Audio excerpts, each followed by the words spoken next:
Hi everyone, welcome to pigeon education. ఈ వీడియోలో ఏం చూద్దామంటే ఏదైతే డిగ్రీ థర్డ్ సెమిస్టర్ వాళ్ళకి జరగనున్నటువంటి డేటాబేస్ మేనేజ్మెంట్ సిస్టమ్, ఈ యొక్క DBMS డేటాబేస్ మేనేజ్మెంట్ సిస్టమ్ గురించి అది క్లియర్ చెప్తాను.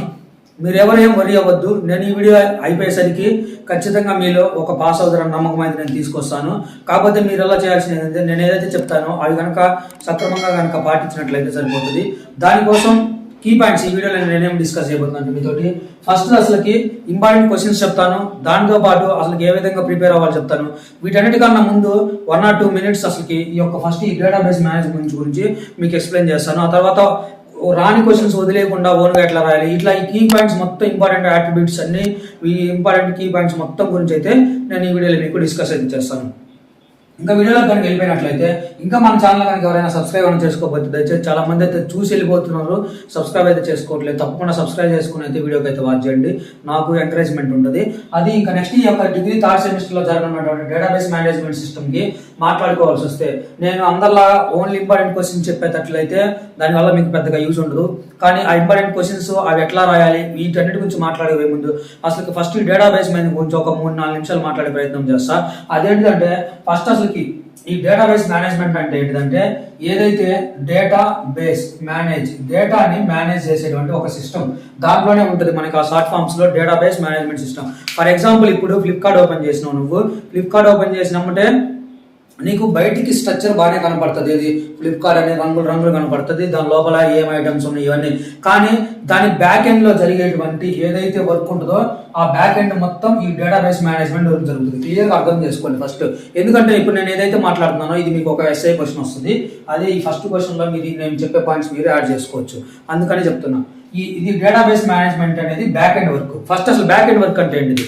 ఫర్ ఎగ్జాంపుల్ ఒక యాప్ కనిపెడతాను అంటే నీకు పైకి కనిపించేది ఒకటి, అంటే నీ కళ్ళతో చూసేది దాని డిజైన్ కానీ దాని కలర్స్ కానీ అది ఫంక్షనింగ్ కానీ ఇదంతా నీకు ఫ్రంట్ ఎండ్ వర్క్. అది నీకు ఏంటంటే జస్ట్ కనిపిస్తుంది, కానీ దాని లోపల జరిగేది కోడింగ్ రాయడం కానీ లేకపోతే దానికి కలర్స్ ఇవ్వటం కానీ కలర్స్ డిజైన్ చేయడం కానీ లేకపోతే దాని లోపల డేటా అనేది స్టోర్ చేయడం కానీ ఇదంతా బ్యాక్ ఎండ్ వర్క్ అంటాం. అర్థమవుతుంది కదా? ఈ బ్యాక్ ఎండ్ వర్క్ లేకపోతే నీకు ఏ యాప్ కూడా నీకు రన్ అవ్వదు. ఫర్ ఎగ్జాంపుల్ సింపుల్ గా మాట్లాడుకోవాల్సి వస్తే ఇప్పుడు ఏదైతే నీకు ఫ్రంట్ ఎండ్ వర్క్ జరుగుతాయో అవి కోర్ జావా కానీ HTML కానీ CSS క్యాస్కేడింగ్ సీల్స్ కానీ లేకపోతే జావా స్క్రిప్ట్ కానీ ఈ లాంగ్వేజెస్ అన్ని ఏంటంటే నీకు ఫ్రంట్ ఎండ్ వర్క్ జరుగుతాయి. ఫర్ ఎగ్జాంపుల్ ఇప్పుడు CSS తీసుకుంటే నువ్వు ఏదైనా ఒక యాప్ కనిపెట్టినంటే ఆ యాప్ కి నీకు కలర్స్ ఇవ్వడానికి కానీ లేకపోతే డిజైన్ ఇవ్వడానికి కానీ చూడడానికి అందంగా కనిపించడానికి నీకు ఈ యొక్క CSS అనేది ఉపయోగపడుతుంది.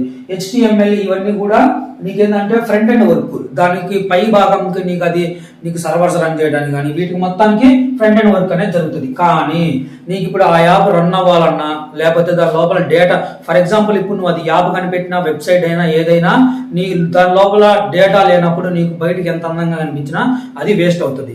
సో అందుకని చెప్పేసి ఈ యొక్క డేటాబేస్ మేనేజ్మెంట్ సిస్టమ్ అనేది ఇది ఒక సాఫ్ట్వేర్ అన్నట్టు గుర్తుపెట్టుకోండి. ఇది డేటాబేస్ మేనేజ్మెంట్ అనేది కూడా ఒక సాఫ్ట్వేర్, ఇది బ్యాక్ ఎండ్ సాఫ్ట్వేర్. ఈ యొక్క బ్యాక్ ఎండ్ సాఫ్ట్వేర్ లో నువ్వు ఇచ్చేటువంటి ప్రతిదీ డేటా అనేది స్టోర్ చేసుకుంటుంది. అందుకనే ఫర్ ఎగ్జాంపుల్ ఇప్పుడు యూట్యూబే తీసుకోండి, సింపుల్ గా మీకు అర్థమవుతాడు చెప్తా. నేను నా పాత వీడియోలు పెట్టినప్పుడు ఒక 4-5 నెలల క్రితం పెట్టిన వీడియోస్ అట్లానే ఉంటవి, దానితో పాటు ఇప్పుడు కొత్తగా పెట్టే వీడియోస్ కూడా అంతే ఉంటాయి. నేను కొత్త యాడ్ చేస్తున్నానని చెప్పి పాత వీడియోస్ అనేది డిలీట్ అయిపోవు కదా, దీన్నే డేటా స్టోరేజ్ అంటాము. ఈ యొక్క డేటా అనేది కనుక క్లియర్ కట్ గా స్టోరేజ్ కనుక అవ్వకపోతే అప్పుడు నీకు లాట్ ఆఫ్ ప్రాబ్లమ్స్ వస్తాయి. అప్పుడు ఆ యొక్క యాప్ కానీ లేకపోతే ఆ వెబ్సైట్ కానీ పాపులర్ అవ్వదు, పాపులర్ అయినా కూడా అది ఎక్కువ ఫేమ్ లోకి రాదు. అర్థమైంది కదా? ఇప్పుడు ఫస్ట్ మీకు అసలు డేటాబేస్ మేనేజ్మెంట్ అంటే నేనైతే నాకు ఇచ్చినటువంటి మీరు 2-3 నిమిషాల్లో చాలా క్లియర్ గా చెప్పాను అనుకుంటున్నాను. ఫస్ట్ అసలు డేటాబేస్ మేనేజ్మెంట్ ఎక్కడెక్కడ వాడతాము, ఎందుకు ఉపయోగిస్తాము, దానివల్ల యూజెస్ ఏంటివి, అది నీకు బ్యాక్ అండ్ ఫ్రంట్ ఎండ్. అంటే ఇప్పుడు నీకు ఇది అర్థమైతే దాని లోపల నువ్వు క్వశ్చన్స్ చదవడానికి కూడా నీకు తక్కువ టైంలో నీకు ఎక్కువ క్వశ్చన్స్ నువ్వు కవర్ చేసుకోవడానికి అయితే నీకు ఎక్కువ అవకాశం ఉంటుంది. అందుకని చెప్పేసి చెప్పడం జరిగింది. నెక్స్ట్ ఇంకా మనం ఇప్పుడు ఏమేమి మాట్లాడుకుందాం అంటే జస్ట్ అసలు ఇంపార్టెంట్ క్వశ్చన్స్ 100-200% డామ్ షూర్ గా చిటికేసి మని చెప్తున్నాను. నేను ఏవైతే నేను మీకు ఈ వీడియోలో ఇంపార్టెంట్ అని ఎక్స్ప్లెయిన్ చేస్తున్నా ఇవి దాటి మీరు ఎక్కువ ఫస్ట్ అంటే వీటికి ప్రయారిటీ ఇవ్వండి. 100% ఫస్ట్ ఇవి మొత్తం చదువుకున్న తర్వాత ఆఫ్టర్ దట్ నీకు ఇంకా చదువుకోవాలనిపిస్తే చదువుకో, లేకపోతే లేదు. ఇవి కనుక చదువుకుంటే డామ్ షూర్ అయితే పాస్ అవుతూ పక్కా గ్యారెంటీ. అది ఇంకా ఇంకా నెక్స్ట్ మనం ఇప్పుడు ఫాస్ట్ గా ఇంపార్టెంట్ క్వశ్చన్స్ ఏమేంటివి, వాటిని ఎక్కడెక్కడ ఎక్కువ ఫోకస్ చేయాలి, ఎక్కడ ఎక్కువ తక్కువ ఫోకస్ చేయాలి, ఏ విధంగా ఆన్సర్ చేయాలి, వీటి గురించి అయితే సింపుల్ గా మాట్లాడుకుందాం. ఈ యొక్క డేటాబేస్ మేనేజ్మెంట్ గురించి ఫస్ట్ సింపుల్ గా మాట్లాడుకున్నట్లయితే డిఫైన్ డేటాబేస్ మేనేజ్మెంట్ అంటే దీని యొక్క full form, database management system full form రాసి దాని డెఫినేషన్స్ రాసి అది ఏదైతే బ్యాక్ ఎండ్ లో డేటా అనేది స్టోర్ చేసుకుంటుందో దాన్ని డేటాబేస్ నీ ఓన్ గానే రాసుకోవచ్చు, కాకపోతే ఒక రిలేటెడ్ మీనింగ్ వస్తే సరిపోతుంది. అది దాని యొక్క ఫంక్షనింగ్స్ ఒకసారి చూసుకోండి. ఫంక్షనింగ్స్ అట్లానే next the database management system components ఒకటి, ఆబ్జెక్టివ్స్. ఇక్కడ కన్ఫ్యూజ్ అవుతారు. Write about database management system objectives అన్నా కాంపోనెంట్స్ అన్నా ఒకటే, ఏది అడిగినా ఒకటే, మీరు కన్ఫ్యూజ్ అయిపోవద్దు. దాని తర్వాత దాంట్లో ఉన్నటువంటి టైప్స్ ఉంటాయి, ఆ టైప్స్ కూడా చూసుకోండి. డామ్ షూర్ గా ఏదైతే నేను ఫస్ట్ 2 క్వశ్చన్స్ చెప్పానో ఆ 2 క్వశ్చన్స్ మనం చూసుకుంటే మీకు ఒక క్వశ్చన్ లాంగ్స్ లో కానీ స్టార్ట్స్ లో కానీ ఒక క్వశ్చన్ కళ్ళు మూసుకొని వస్తుంది, ఎక్కడైనా రాసి చేసుకోవచ్చు. అర్థమైంది కదా ఆ 2. నెక్స్ట్ వెరీ ఇంపార్టెంట్ ది నేను ఈఆర్ బిల్డింగ్ బ్లాక్స్ మోడల్ అనేది ఆ యొక్క డయాగ్రామ్ బిల్డింగ్ బ్లాక్స్ లేకుండా నీకు క్వశ్చన్ పేపర్ ఉండదు. ఖచ్చితంగా నువ్వు ఏది పాత ప్రీవియస్ ఇయర్స్ తీసుకోలేతే డేటాబేస్ మేనేజ్మెంట్ కి సంథింగ్ లైక్ ఇది హార్ట్ లాంటిది అన్నట్టు. సో అందుకని చెప్పేసి ఈ క్వశ్చన్ మీరు చదవకపోతే టైం స్పెండ్ చేసి అయినా నీట్ గా మళ్ళీ అయినా నేర్చుకోండి, కన్ఫామ్ గా వస్తుంది.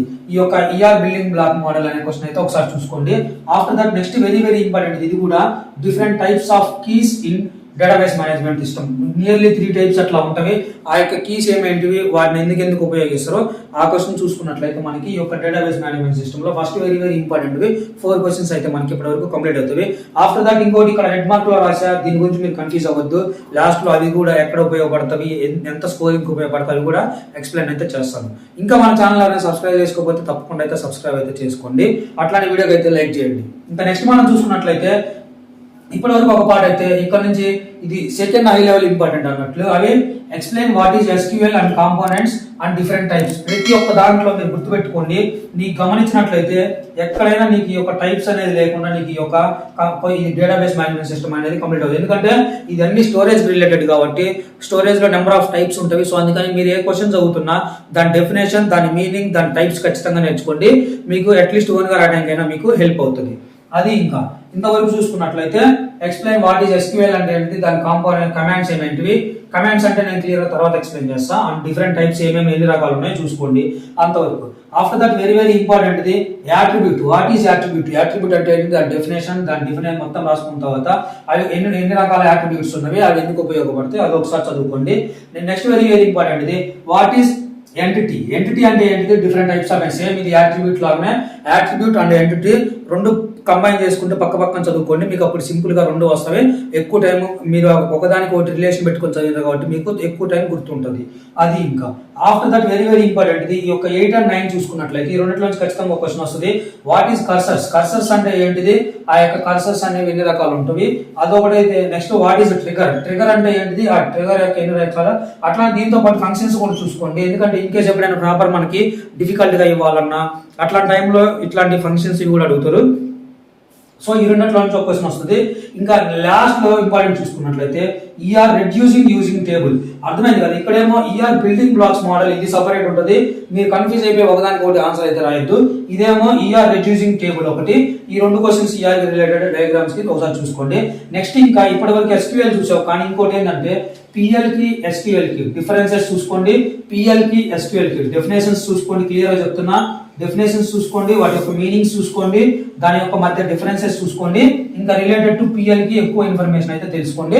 ఎక్కడైనా మీకు కొత్తగా అడిగినా లేదా ఓన్ గా రాయమన్నా రాసుకోవడానికి అవకాశం ఉంటుంది. ఇంతవరకు కనుక మీరు ఏదైతే కంప్లీట్ చేస్తున్నారంటే మీకు ఉన్నటువంటి లాంగ్ ఆన్సర్స్ మొత్తం కంప్లీట్ అయిపోతాయి. ఖచ్చితంగా వీటిలలో నుంచి వస్తాయి, ఖచ్చితంగా వస్తాయి, అంత గ్యారంటీ ఇస్తాను నేను మీకు. అది ఇంకా నెక్స్ట్ వెరీ ఇంపార్టెంట్ ఇవి చూసుకుంటారు. ఏంటంటే సింపుల్ గా షార్ట్ ఆన్సర్స్ లో మనకి వీటిలలో నుంచి కూడా కొంచెం రిపీట్ అవుతాయి. దాంతో పాటు ఎక్స్ట్రాగా ఇవి మనకి షార్ట్ ఆన్సర్స్ లో రిపీట్ అవడానికి అవకాశం ఉంది. ఇవి కూడా తప్పకుండా వదిలేయకుండా ఖచ్చితంగా అయితే వీటి మీద కూడా మీరు ఫోకస్ అయితే చేయాలి. అదేంటంటే ఈ యొక్క CODDS అంటే ఏంటిది, దాని డెఫినేషన్, అట్లానే కొన్ని రూల్స్ ఉంటాయి. ఆ రూల్స్ ఏమైంది ఆ క్వశ్చన్ ఒకసారి ఇంపార్టెంట్ చూసుకోండి. నెక్స్ట్ DDL కమాండ్స్ అంటున్నారు కదా, ఆ కమాండ్స్ ఏంటో నేను ఎక్స్ప్లెయిన్ చేస్తాను. ఇప్పుడు ఇక్కడ వచ్చింది, ఇక్కడ కమాండ్స్ అంటే అవి చెప్తాను క్లియర్. లాస్ట్ లో 1 or 2 minutes థియరీగా ఎక్స్ప్లెయిన్ చేస్తా. After that next relation integrity. ఈ క్వశ్చన్ చూసుకోండి, మీకు ఎక్కడైనా థియరిటికల్ గా షార్ట్ ఆన్సర్స్ లో అడగడానికి అయితే అవకాశం ఉంటుంది. నెక్స్ట్ ఇంకా డేటా మ్యానిపులేషన్ కమాండ్స్. ఇక్కడ కమాండ్స్ అనేది మనకి 4-5 టైమ్స్ వచ్చింది, ఎట్లా టైప్స్ అయితే వచ్చినాయో అలాగనే. సో ఇప్పుడు చెప్తా చూడండి. కమాండ్ అంటే ఏం లేదు, సింపుల్ గా మనం ఏదైతే ఫంక్షనింగ్ ఆ యొక్క డేటాబేస్ మేనేజ్మెంట్ కి ఇస్తామో మనం ఇచ్చేటువంటి దాన్నే కమాండ్ అంటాము. ఫర్ ఎగ్జాంపుల్ చూసుకున్నట్లయితే ఎవరికైనా మనం ఏదైనా ఆర్డర్ చేయడం కానీ చెప్పడం కానీ నథింగ్ బట్ దాన్ని కూడా ఒక కమాండ్ లాగా చెప్తాం. కాకపోతే పర్సన్ టు పర్సన్ మనం మాట్లాడుకునేదాన్ని డిస్కషన్ అంటాం. అట్లా కాకుండా మనం కంప్యూటర్ కానీ ఇట్లాంటి వాటికి చెప్పేదేమో మనం ఇచ్చేటువంటి వాటిని, లేదా మనం ఏదైతే చెప్పాలనుకుంటున్నామో మనము గివెన్ ఏదైతే ఇస్తామో దాన్ని మనం కమాండ్ అంటాం. అది కమాండ్ అంటే ఇంకా నెక్స్ట్ వీటిలో ఏంటంటే ఫర్ ఎగ్జాంపుల్ ఈ డేటా మేనేజ్మెంట్ లో ఇన్సర్ట్ కమాండ్ ఒకటి, select, delete, roll back, update, commit, ఈ యొక్క 5 గురించి కూడా నెక్స్ట్ ఈ యొక్క 5 to 6 ఉంటుంది. ఈ అన్ని కమాండ్స్ కూడా సింపుల్ గా అయితే చూసుకోండి. అసలు కమాండ్స్ అంటే డెఫినేషన్ చూసుకొని ఆ తర్వాత ఈ కమాండ్స్ ఎట్లా రాయాలి ఏమేంటి అని క్లియర్ గా అయితే ఏది కూడా వదిలిపెట్టకుండా అయితే చూసుకోండి. ఇంతవరకు కనుక మీరు కనుక ఏదో చెప్తాను మీరు 90% సిలబస్ మొత్తం మీరు వాళ్ళు ఎంత పేపర్ డిఫికల్ట్ ఇవ్వాలనుకున్నా 90% సిలబస్ దీంట్లో నుంచి తప్పక మీకు అవుట్ ఆఫ్ వెళ్ళరు. ఇన్ కేస్ మీరు 90 అంటున్నారు కదా సార్, మరి వాట్ అబౌట్ రిమైనింగ్ 10% అనుకోవచ్చు. ఆ రిమైనింగ్ 10% గురించి మీరేం బాధపడాల్సిన అవసరం లేదు. ఎందుకంటే మనకి చాయిస్ ఉంటుంది. నీకేం చాయిస్ లేకుండా 10 క్వశ్చన్లు ఇస్తే 10 రాయమని, 8 క్వశ్చన్లు ఇస్తే 8 రాయమని అడగరు.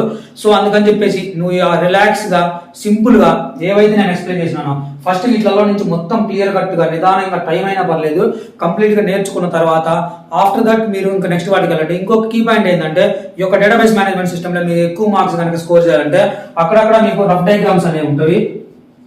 ఈ యొక్క రఫ్ డయాగ్రామ్స్ అనేది ఫర్ ఎగ్జాంపుల్ స్టోరేజ్ కానీ ఇట్లాంటి వాటిలో అక్కడక్కడ మీకు మీ మెటీరియల్ కూడా తగులుతుంటవి. అట్లాంటివి రఫ్ డయాగ్రామ్స్ కనుక కొన్ని నేర్చుకోండి, అవి కూడా అక్కడక్కడ ప్రెజెంట్ చేస్తే సీమ్స్ టు బి గుడ్, మనం చూడడానికి బాగుంటుంది. దాంతో పాటు ఎక్స్ట్రా స్కోరింగ్ అయితే మనకు ఉపయోగపడుతుంది. ఈ విధంగా సింపుల్ గా నేను ఏదైతే ఎక్స్ప్లెయిన్ చేసినానో ఈ యొక్క డేటాబేస్ మేనేజ్మెంట్ మొత్తం గురించి కనుక చదువుకున్నట్లయితే ఖచ్చితంగా మీరు 100% పాస్ అయిపోతారు. ఇది ఫ్రెండ్స్, మరి వీడియో నచ్చినట్లయితే తప్పకుండా లైక్ చేయండి, మీ ఫ్రెండ్స్ అందరికీ షేర్ చేయండి. Thank you everyone for watching PGN education. This is Ganesh signing off. By by. All the best for your exams.